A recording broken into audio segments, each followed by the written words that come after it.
The peaceful Kethani species lived on a beautiful world they called Serenity Prime. Their planet was covered in crystal forests that sang in the wind, and flowing rivers that sparkled like diamonds under twin suns. These beings looked like living gemstones, tall and graceful, with bodies that changed colors based on their emotions. They had evolved from gentle plant-eating creatures over millions of years, and in all that time, they had never learned to fight or hurt another living thing. The Kethani spent their days creating music that could heal wounds and growing gardens that fed entire cities. They believed violence was impossible, like trying to imagine a color that didn't exist. When disagreements happened, they would sing together until harmony was restored. Their children learned mathematics through dance and history through beautiful light shows projected from their crystalline bodies. But their peaceful existence came to a terrible end when the Vraktar horde arrived. The Vraktar were everything the Kethani were not. These reptilian warriors had evolved from the most vicious predators on their homeworld. They stood 8 feet tall with razor-sharp claws and teeth like daggers. Their ships were built for one purpose: conquest. For generations, they had swept across the galaxy like a plague, destroying any species too weak to fight back. When the Vraktar fleet appeared in Serenity Prime's sky, the Kethani didn't even understand what was happening. They tried to welcome the visitors with songs and gifts of their finest crystal sculptures. The response was brutal orbital bombardment that turned their singing forests into burning wasteland. Within days, millions of Kethani lay dead. The survivors watched in horror as their cities crumbled and their children fled in terror. The Vraktar didn't just want to conquer them, they wanted to erase them completely. To the horde, peaceful species were nothing more than obstacles to remove or slaves to exploit. In desperation, the remaining Kethani leaders gathered in their deepest underground chambers. Using their most powerful transmission equipment, they broadcast a message into the void of space. It was a simple plea: anyone who can hear this, please help us. We are dying, and we don't know how to stop them.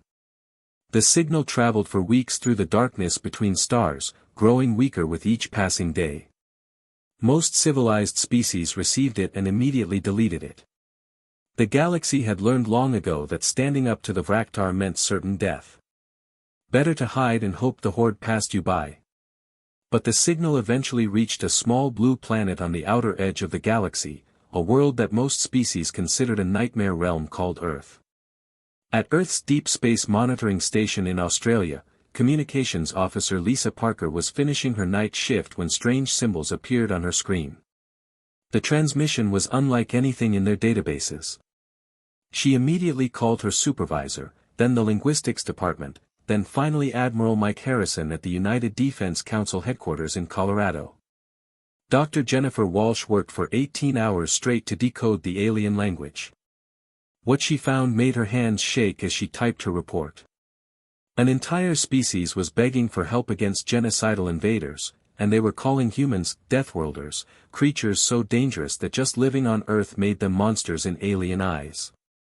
The Kethani message included data about their attackers. The Vraktar had conquered 17 star systems in just 2 years.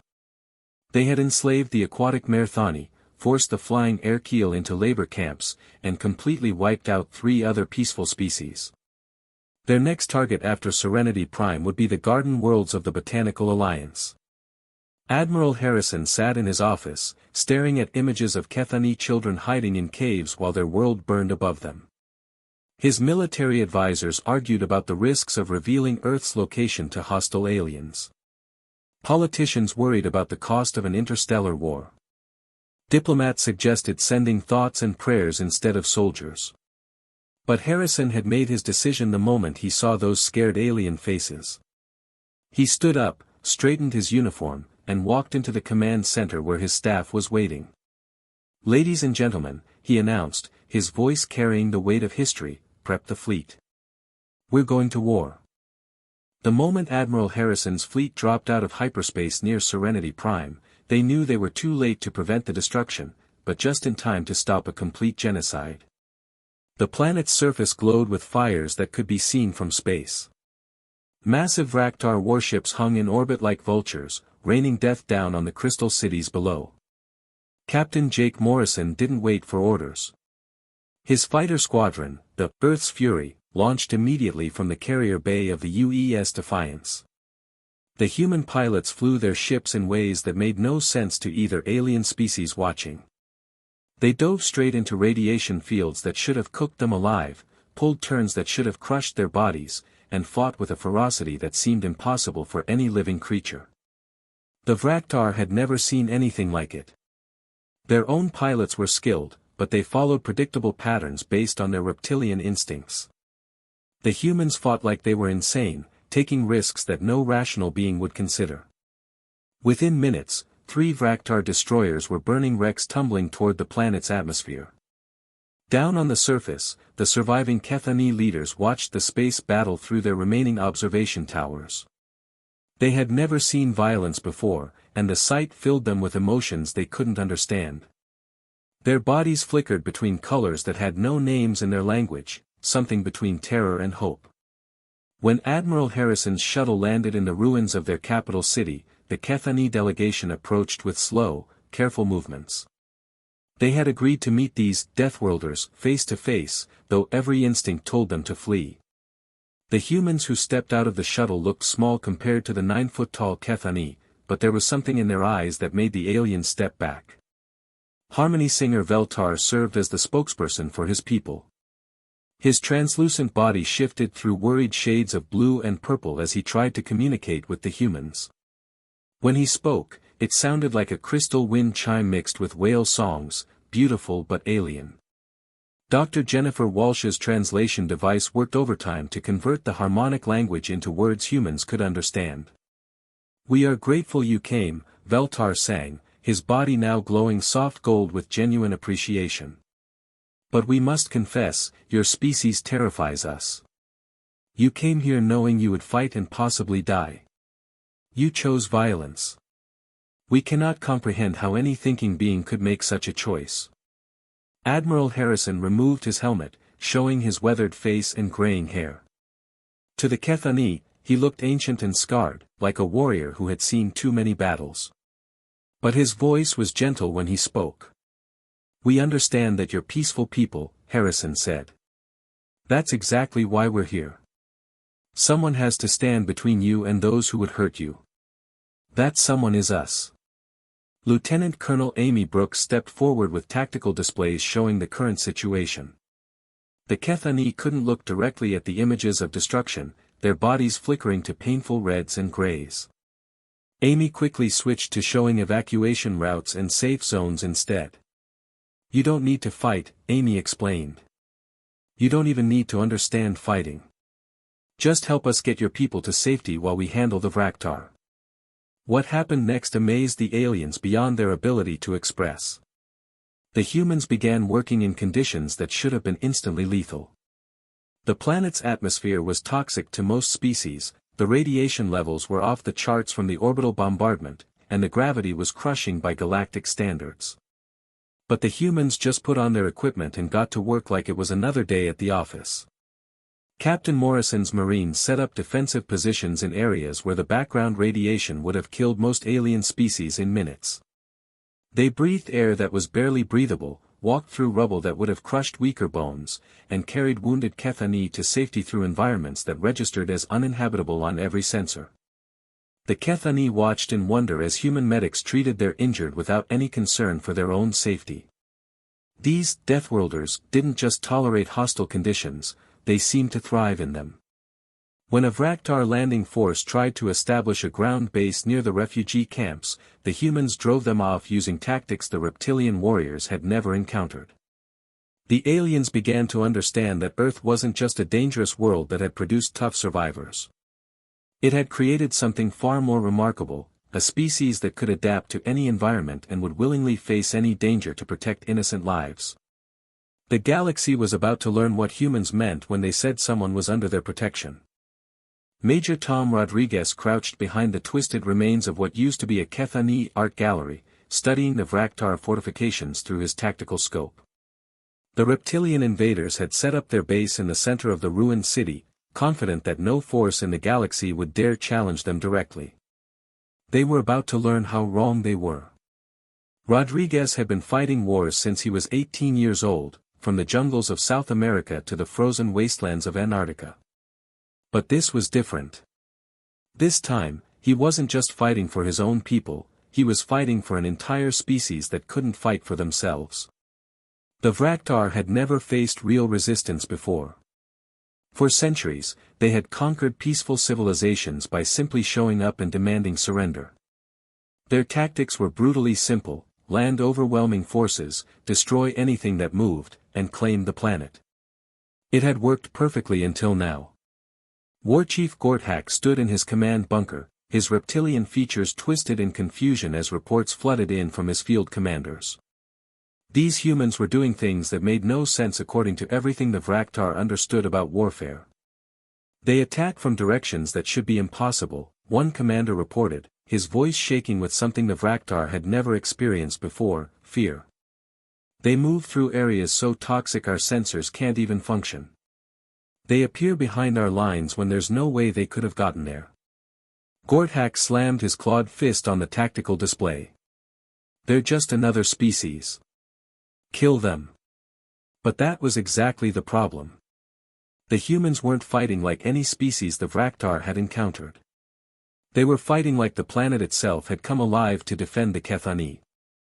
Sergeant Kelly Davis led her squad through the underground tunnel system beneath the city. The Kethani had built these passages for their crystal gardens, never imagining they would become highways for human soldiers. Kelly's team moved through spaces filled with poisonous gases and unstable radiation, areas the Vraktar considered impassable. "Remember," Kelly whispered into her comm unit, "these lizards think in straight lines. They expect us to charge at their front door. Instead, we're coming through their bedroom window." Her squad emerged inside a Vraktar supply depot, completely undetected. Within minutes, they had planted explosives throughout the facility and disappeared back into the tunnels. When the depot exploded, it took out 3 city blocks of enemy equipment and left the Vraktar wondering if they were fighting ghosts. The reptilian warriors began reporting encounters that seemed impossible. Humans would attack a position, then vanish completely when reinforcements arrived. They would appear in multiple locations simultaneously, as if they could teleport. Worst of all, they seemed to know exactly where the Vraktar would be before the reptilians knew it themselves. Captain Ryan Miller and his engineering corps turned the devastated city into a maze of traps and surprises. They used collapsed buildings as sniper nests, turned broken water pipes into improvised weapons, and rigged entire city blocks to explode at the touch of a button. The Vraktar found themselves afraid to enter any building, cross any street, or even step on any piece of rubble. "These humans are using the planet against us," Gorthak's second-in-command reported. "They fight in areas where our equipment fails, where our bodies can't function. It's like they were born in hell itself." The Vraktar weren't entirely wrong. Humans had evolved on a world that tried to kill them every single day. Deadly weather, poisonous creatures, natural disasters, and hostile environments were just normal life on Earth. What seemed like supernatural endurance to the aliens was just Tuesday for the humans. But the real breakthrough came when the humans started using psychological warfare. The Kethani watched in amazement as human soldiers began playing mind games with their enemies. They would leave Vraktar bodies in positions that told stories, create sounds in the darkness that made the reptilians jump at shadows, and use the aliens' own communication systems to spread rumors and fear. Private Danny Wilson, a former theater major turned combat specialist, spent his nights broadcasting fake radio chatter on Vraktar frequencies. He created entire phantom human units that existed only in the enemy's imagination, complete with false battle reports and casualty lists. Soon, the Vraktar were convinced they were fighting an army 10 times larger than the actual human force. The psychological pressure began to crack the Vraktar's confidence. These were predators who had never known fear, warriors who had conquered 17 star systems without breaking a sweat. But now they jumped at every shadow, questioned every order, and started seeing human soldiers in every corner. Word spread through the Vraktar communication networks like wildfire. The reports grew more desperate with each transmission: "The prey species has summoned demons from the void. These creatures feel no pain, fear no death, and fight like the universe itself wants them to win. The truth was simpler but far more terrifying. The humans weren't demons or supernatural beings.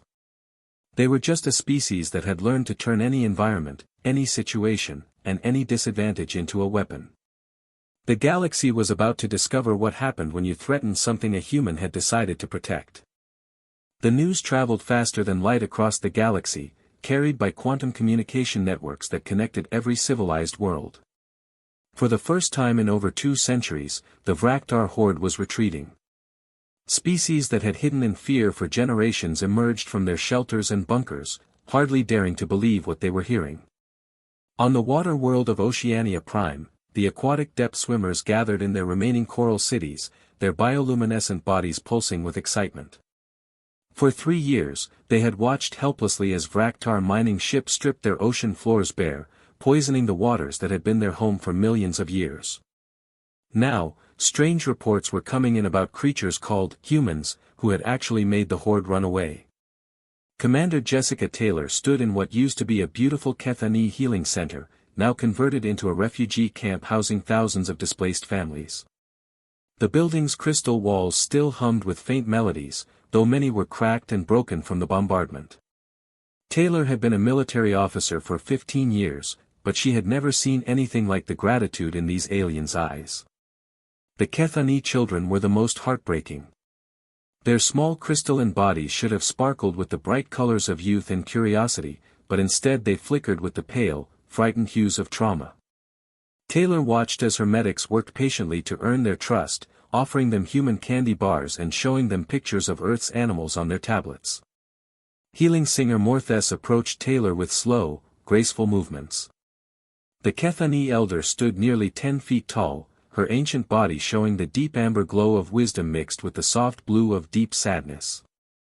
She had lived for over 300 years and had never seen violence until the Vraktar arrived. "I have been observing your people for days now," Morthes said, her harmonic voice carrying wonder and confusion. "Your behavior puzzles us greatly. You treat our children as if they were your own offspring. Your soldiers share their food with beings they cannot even communicate with properly. You risk your lives to save people you met only days ago."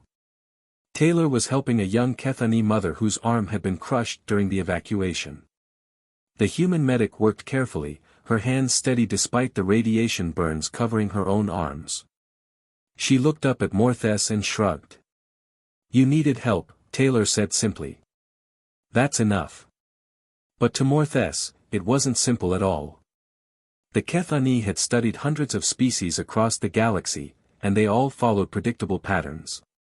Species helped their own kind, sometimes their close allies, but never complete strangers from across the universe. Yet here were these humans, treating the Kethani like beloved family members they had been separated from and finally reunited with.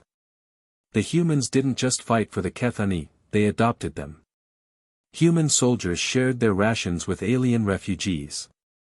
Engineers worked around the clock to repair Kethani technology they didn't understand. Medical officers stayed awake for days treating injuries with techniques they had to invent on the spot. Meanwhile, Colonel Danny Foster sat in the communications center aboard the UES Defiance, coordinating with resistance movements across 17 star systems. The quantum messages were pouring in faster than his team could decode them. Every species that had been conquered or threatened by the Vraktar was reaching out, desperate for the help that only these mysterious humans seemed capable of providing. The gentle Airthini had lived in floating cities among the clouds of their gas giant homeworld for thousands of years. Their graceful, winged bodies were built for soaring through endless skies, not for the underground labor camps where the Vraktar had imprisoned them.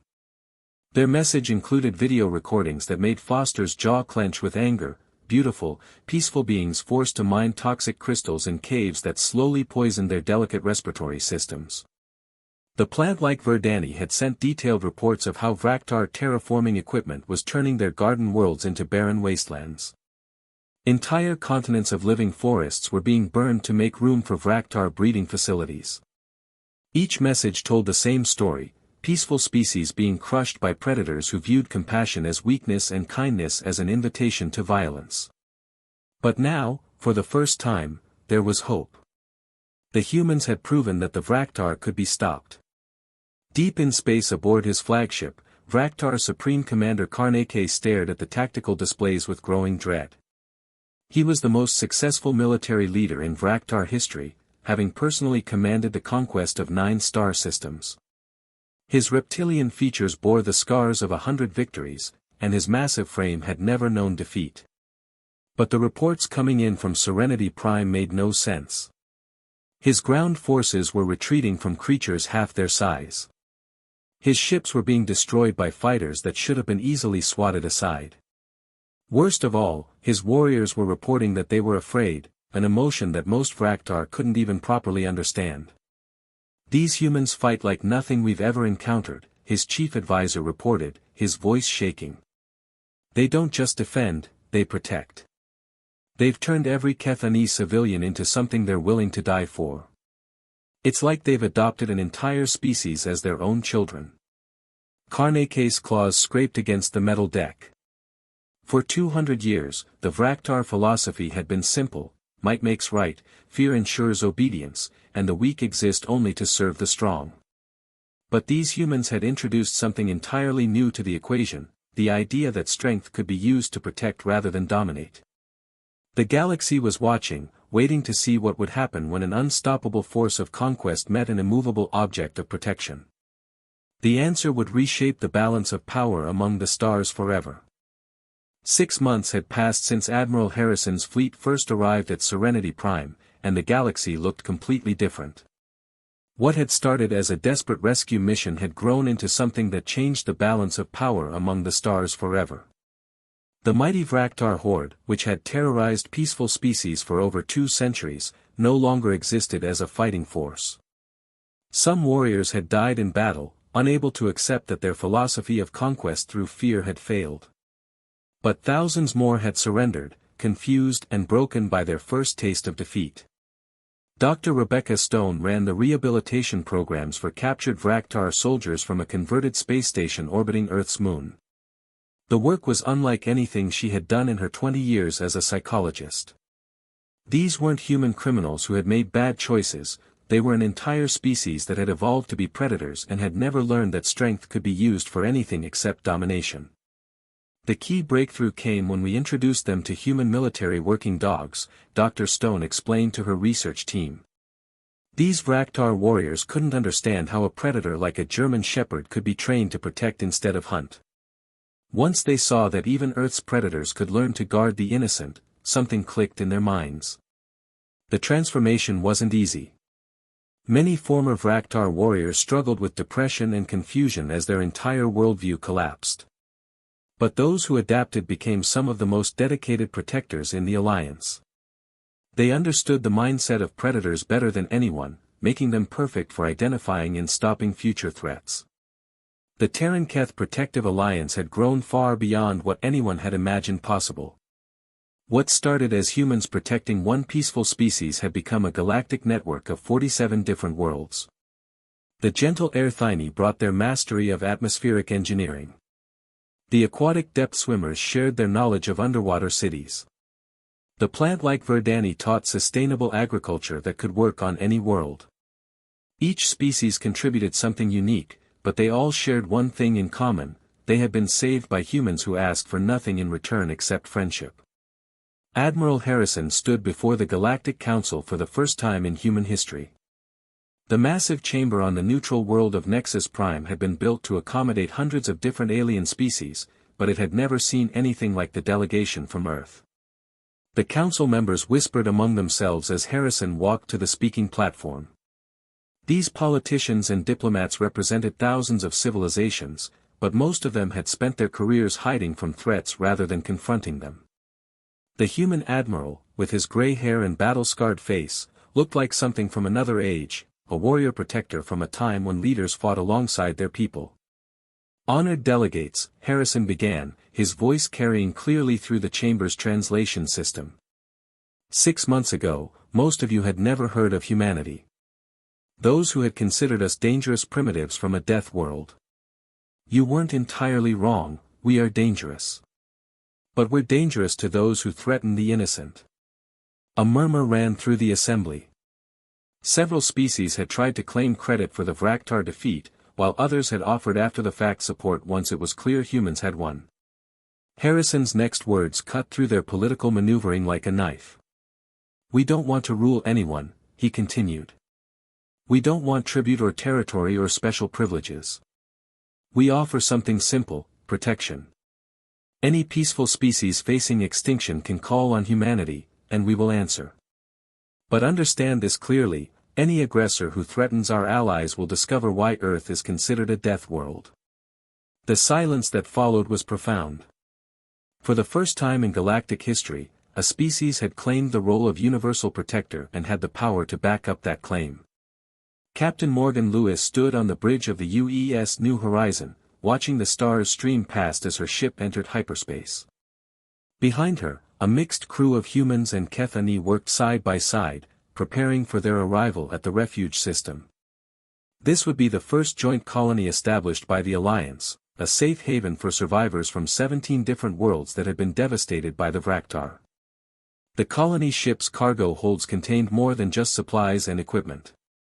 They carried the hopes and dreams of species that had thought they would never have homes again. Airthini families floated in specially designed atmospheric chambers. Depth swimmer pods filled with their native water. Verdani seedlings that would grow into vast forests on their new world. Lieutenant Tony Garcia monitored the sensor displays, watching for any signs of trouble. The route to refuge had been cleared by human patrol fleets, but the galaxy was still a dangerous place. The difference now was that peaceful species didn't have to face those dangers alone. "Captain," Garcia reported, "we're receiving transmission from Refuge Base. Admiral Foster confirms the system is secure and ready for colonization."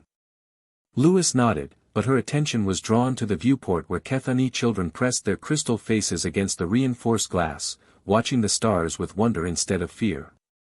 For the first time in their lives, they were traveling towards safety instead of running from danger. Across the galaxy, Earth's colonial fleets were spreading in all directions, but they weren't carrying conquest or exploitation. They carried something the universe had never seen before: the promise that the strong would protect the weak, that predators could become guardians, and that no peaceful species would ever again face extinction alone. The most dangerous creatures in the galaxy had become its greatest protectors, and the stars would never be the same.